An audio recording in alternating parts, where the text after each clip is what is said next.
Velkommen til denne tekniske guide om Dell Inspiron.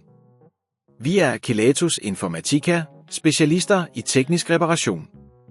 Vi henter din enhed hjemme hos dig, udfører en gratis diagnose og sender dig et tilbud, før vi reparerer.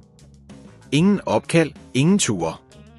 Vi holder til på Calle Joaquin Maria Lopez, 26, Madrid.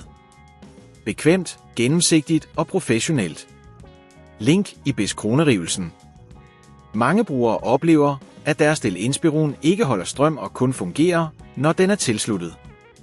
Dette kan skyldes et defekt batteri, som ikke længere kan oplade, eller en fejl i strømforsyningen. Hvis dette problem ikke bliver løst, kan det føre til, at du ikke kan bruge din bærbare computer uden en strømforsyning, hvilket kan være en stor hindring i dit daglige arbejde.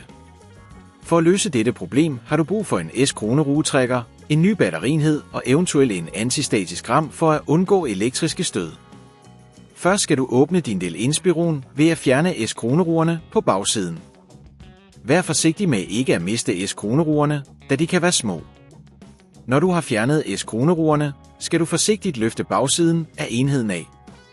Nu skal vi finde batteriet, som typisk er placeret i midten af enheden. Når du har lokaliseret batteriet, skal du se efter de forbindelser, der holder det på plads. For at fjerne batteriet skal du bruge din S-kronerugetrækker til at løsne de S-kroneruer, der holder det fast. Husk at tage notater om, hvor S-kroneruerne sidder, så du kan sætte dem tilbage korrekt. Når S-kroneruerne er fjernet, skal du forsigtigt trække batteriet ud af sin plads. Indsæt det nye batteri ved at skubbe det ind i den samme port, og sørg for, at det sidder korrekt. Fastgør det med de S-kroneruer, du tidligere har fjernet. Hvis det på dette tidspunkt føles for kompliceret, så husk at vi hos Kelatos henter din enhed hjemme og sender den repareret tilbage til dig. Når du har sat batteriet på plads, skal du sørge for at lukke bagsiden af enheden korrekt. Sæt S-kroneruerne tilbage og stram dem, så enheden er sikker.